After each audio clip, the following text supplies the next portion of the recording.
കേരളത്തിൻ്റെ 10 മടങ്ങിരട്ടി ജനസംഖ്യയുള്ള ഉത്തർപ്രദേശിൽ പോലും ഉള്ളതിൻ്റെ എത്രയോ ഇരട്ടിയാണ്. ഞാൻ ഡേറ്റകൾ വെച്ച് പറയുന്നില്ല, കാരണം ഒരു ഭരണഘടനാ സ്ഥാപനം കൂടിയാണല്ലോ. അതുകൊണ്ട് നമ്മൾ അങ്ങനെ അടച്ചാക്ഷേപിക്കുന്നത് ശരിയല്ല. അതുകൊണ്ടാണ് ഞാൻ പറയുന്നത്, വളരെ കൃത്യമായി നിരവധി അംഗങ്ങളുള്ള ഒരു PSC ആണ് നമുക്കുള്ളത്, പബ്ലിക് സർവീസ് കമ്മീഷൻ. ഈ പബ്ലിക് സർവീസ് കമ്മീഷനിൽ ആളുകളുടെ എണ്ണം കൂടുതലാണെന്ന് മാത്രമല്ല, വലിയ ശമ്പളവും ആനുകൂല്യവും കൊടുക്കുന്നു എന്ന് പറഞ്ഞ് വലിയ ആക്ഷേപവുമുണ്ട്. കഴിഞ്ഞ പിണറായി സർക്കാരിൻ്റെ കാലത്ത് അവർക്ക് വലിയ ശമ്പളം കൊടുത്തു എന്ന് പറഞ്ഞ് വളരെ വലിയ ആക്ഷേപം പൊതുസമൂഹത്തിൽ നിൽക്കുന്നു. ഇപ്പോൾ PSCയുടെ മുഴുവൻ അംഗങ്ങളും ഇടതുപക്ഷവുമായി ബന്ധപ്പെട്ട് നിൽക്കുന്ന ആളുകളുമാണ്.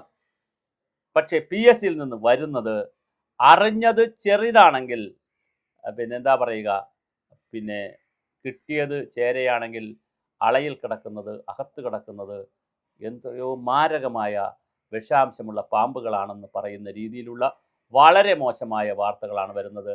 PSCയിൽ ഒരുപാട് മെമ്പർമാരെ എനിക്ക് വ്യക്തിപരമായി തന്നെ പരിചയമുണ്ട്.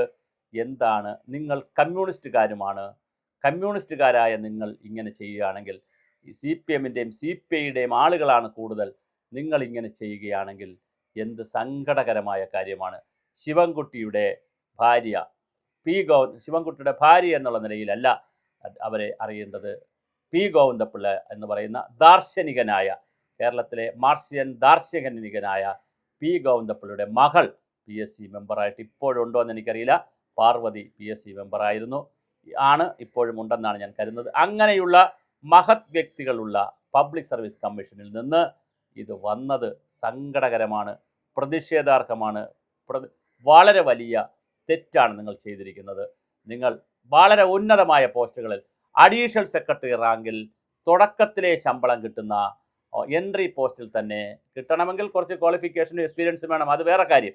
പക്ഷേ എങ്കിലും എൻട്രി പോസ്റ്റിൽ തന്നെ അഡീഷണൽ സെക്രട്ടറിയുടെ ശമ്പളം കിട്ടുന്ന പ്ലാനിംഗ് ബോർഡിലെ ചീഫിൻ്റെ പോസ്റ്റിൽ നിങ്ങൾ വെള്ളം കോരിയൊഴിച്ചു, നിങ്ങൾ അതിൽ വെള്ളം ചേർത്തു. ഇപ്പോഴിതാ KASൽ, കേരള അഡ്മിനിസ്ട്രേറ്റീവ് സർവീസ് എന്ന് പറയുന്ന സ്വപ്ന പദ്ധതിയായിട്ടൊക്കെ പിണറായി വിജയൻ കൊണ്ടുവന്നതാണ്. അതിനകത്ത് നിങ്ങൾ ഒരുപാട് വെള്ളം ചേർത്തിരിക്കുന്നു. അതുപോലെ തന്നെ DYSP special recruitment category number 205 2025, assistant professor law college category number 569-24 എന്നീ തസ്തികകളിൽ എഴുത്ത് പരീക്ഷയിലെ മാർക്കുകൾ മനസ്സിലാക്കിയ ശേഷം ഇൻ്റർവ്യൂവിന് കൂടുതൽ മാർക്ക് നൽകി എന്നൊരാക്ഷേപവും പുറത്തു വന്നിട്ടുണ്ട്. എഴുത്ത് പരീക്ഷയുടെ മാർക്ക് സാധാരണഗതിയിൽ ഇൻ്റർവ്യൂ ബോർഡിന് നൽകാറില്ല. പണ്ട് കാലത്ത് 50-50 ആയിരുന്നപ്പോൾ 50% മാർക്ക് ഇൻ്റർവ്യൂവിൽ നിന്നും 50% മാർക്ക് ടെസ്റ്റിൻ്റെ കണക്കൂട്ടി എടുത്തിരുന്നപ്പോൾ വ്യാപകമായ അഴിമതി നടന്നിരുന്നു. എനിക്ക് തന്നെ ഞാൻ PG കഴിഞ്ഞ് B.Ed കഴിഞ്ഞ് നിന്നപ്പോൾ എന്നോട് പറഞ്ഞതാണ്, PSCയിൽ ഉള്ള ഒരാൾ എന്നോട് പറഞ്ഞതാണ്, താങ്കൾ ടെസ്റ്റ് എഴുതിക്കോളൂ, താങ്കളെ ജയിപ്പിക്കുന്നതിന് ഞാൻ ഏറ്റു. ഞാൻ ചോദിച്ചു, എങ്ങനെയാണ് എന്നെ ജയിപ്പിക്കാൻ പറ്റുക? അത് ഇൻ്റർവ്യൂവിന് മാർക്ക് തന്ന് ജയിപ്പിക്കാൻ പറ്റും എന്നാണ് പറയുന്നത്. അപ്പോൾ അത് കുറേ വർഷമായല്ലോ, വർഷങ്ങൾ കഴിഞ്ഞു. പക്ഷേ അതിനുശേഷം വളരെ കൃത്യമായി നിയമമുണ്ടാക്കി. ഞാൻ മനസ്സിലാക്കുന്നതനുസരിച്ച് ചാൾസ് MP, മുൻ MP ആയിരുന്ന, തിരുവനന്തപുരം MP ആയിരുന്ന ചാൾസ് അവർകളൊക്കെ PSCയിൽ ഉണ്ടായിരുന്ന സമയത്താണ് ഒരു പുതിയ നിയമം വന്നതെന്ന് ഞാൻ മനസ്സിലാക്കുന്നു. 80-20 എന്ന് പറയുന്ന നിയമം വന്നതെന്നാണ് ഞാൻ മനസ്സിലാക്കുന്നത്. 100% കറക്റ്റാണെന്ന് എനിക്കറിയില്ല.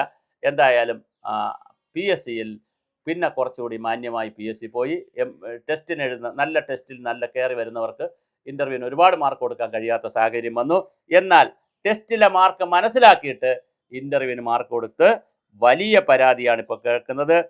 പ്ലാനിംഗ് ബോർഡിലെയും അതൊന്നും ചെറിയ പോസ്റ്റുകളിലല്ല, സാധാരണ പിയൂൺ അല്ലെങ്കിൽ ലാസ്റ്റ് ഗ്രേഡ് എന്ന പോസ്റ്റുകളിലല്ല, പ്ലാനിംഗ് ബോർഡ്, KSEB, അതുപോലെ തന്നെ ലോ കോളേജ്, വളരെ KIS, അങ്ങനെ വളരെ പ്രമുഖമായിട്ടുള്ള മേഖലകളിലാണ് ഇത് കേൾക്കുന്നത്. ചോദ്യപേപ്പർ തയ്യാറാക്കുന്നതടക്കമുള്ള കാര്യങ്ങൾക്കായി എക്സാമിനേഷൻ സബ് കമ്മിറ്റി ഇല്ലെന്ന ആരോപണവും വളരെ ഗുരുതരമാണ്. ഒരു പരീക്ഷയ്ക്ക് എന്ന പേരിൽ നിന്ന് ചോദ്യപേപ്പർ രഹസ്യ സ്വഭാവമുള്ളവ വാങ്ങുന്ന രീതി അട്ടിമറിച്ചു അത്രേ.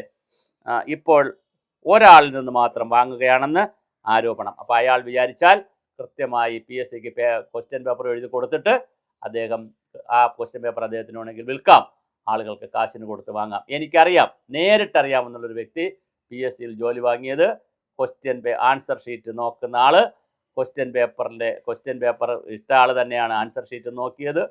ആ ക്വസ്റ്റ്യൻ പേപ്പർ ഇട്ട ആൾ കൃത്യമായി ക്വസ്റ്റ്യൻ പേപ്പർ അയച്ചു കൊടുത്തു.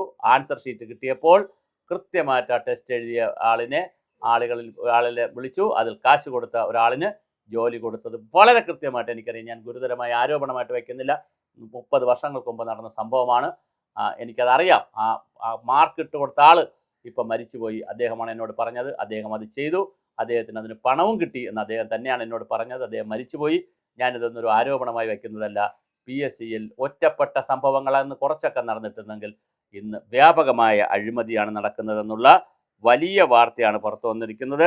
അതുകൊണ്ട് തന്നെ PSC അംഗം വിചാരിച്ചാൽ പല തിരിമറികളും നടത്താൻ കഴിയും എന്നാണ് ഇപ്പോൾ പറയാറുള്ളത്. യഥാർത്ഥത്തിൽ ക്വസ്റ്റ്യൻ ഉണ്ടാക്കുന്നതിൽ PSC അംഗങ്ങൾക്കൊന്നും ഒരു റോളും ഇല്ലായിരുന്നു. പക്ഷേ അതൊക്കെ മാറി മുഴുവൻ വേറൊരു തരത്തിലേക്ക് PSCയെ മാറ്റിയെടുത്തിരിക്കുകയാണ്. ഇതൊരു ഭരണഘടനാ സ്ഥാപനമാണ് എന്നുള്ളതാണ് വേറൊരു പ്രതിഷേധാർഹമായ കാര്യം. ഒരു ഭരണഘടനാ സ്ഥാപനത്തിൽ ഇങ്ങനെയൊക്കെ ചെയ്യുന്നത്, ഞാൻ ഒരു പുസ്തകം എഴുതിയിരുന്നു. ആ പുസ്തകത്തിൽ ഞാൻ വളരെ കൃത്യമായി പറഞ്ഞിരുന്നു. പ്രളയത്തിന് ശേഷം എഴുതിയ പുസ്തകമാണ്. ഇങ്ങനത്തെ ഒരു PSCയുടെ ആവശ്യം നമുക്കില്ല. ശരിക്കും ജില്ലാടിസ്ഥാനത്തിലേക്കാണ് പോസ്റ്റിംഗ് നടക്കുന്നത്. ജില്ലാടിസ്ഥാനത്തിലേക്ക് പോസ്റ്റിങ്ങൾ, ഡിപ്പാർട്ട്മെൻറ്റൽ പ്രൊമോഷൻ ടെസ്റ്റ് എന്നൊക്കെ പറഞ്ഞ് ഒരു കാര്യമില്ല PSC ചെയ്യുന്നത്. ഇതെല്ലാം ഉടായിപ്പാണ്. അതിൻ്റെ ഒന്നും ഒരു കാര്യമില്ല.